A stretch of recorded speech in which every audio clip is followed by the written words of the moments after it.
Jim? Hey, we're here in the mailbag. Aha, surprised you. We are in the mailbag, Yes, and you are ready for it. I can tell. Jim's Let's ready to go rock to and Boston. roll. We're going to talk with somebody. We are just taking Boston. a marathon approach to this thing, and sorry, I just got to No, that's slide the whole these deal. in there. I love it. I've got, Marathon.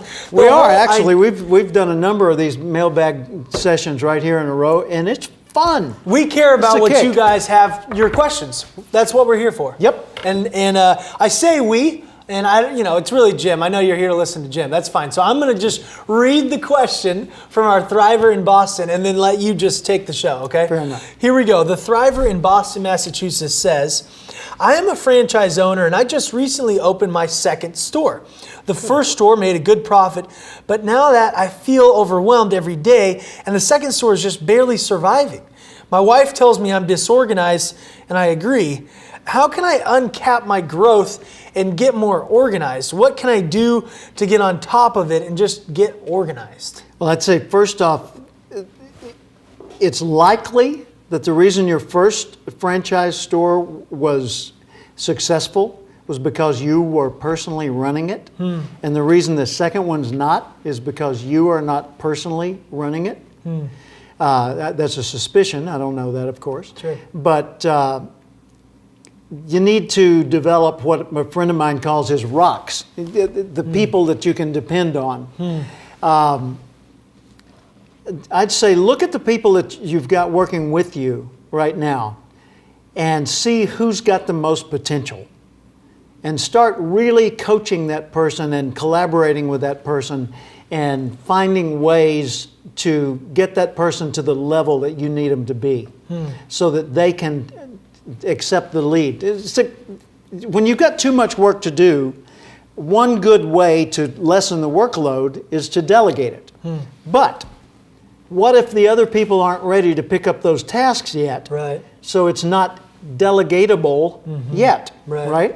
Well, okay, let's say it's Caleb and me. And I have 10 tasks that need doing, and he's not ready yet to accept all 10 of them. He can do 2 of them, okay? How do I lighten my load from the other 8? I teach him 1 of those 8.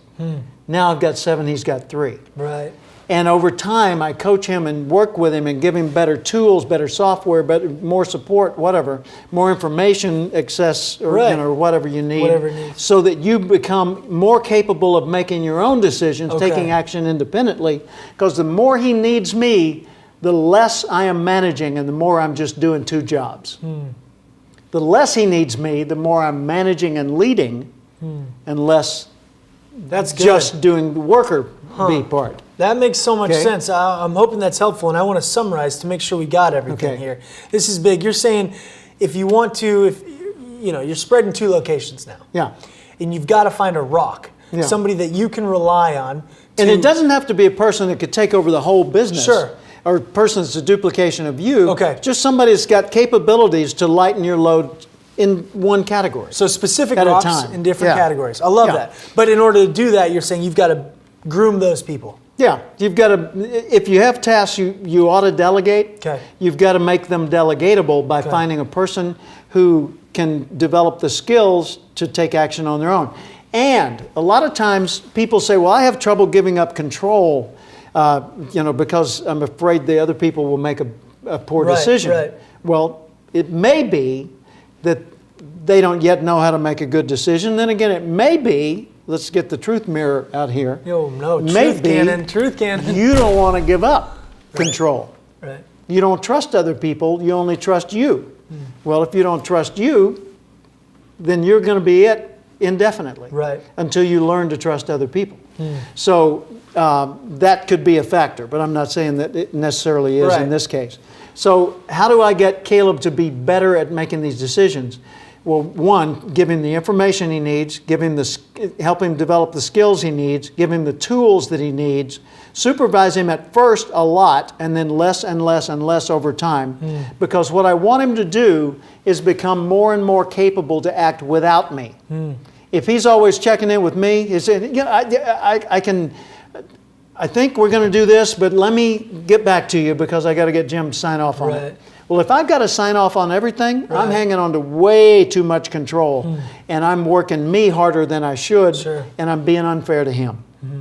So I need him to be able to act independently. This is huge, and this is something that's new. If you've got 2 locations now and you've always had 1. Yeah, and if you ever want 4, I Right. guarantee you won't get 4 jobs that you can do yourself. Right? Yeah.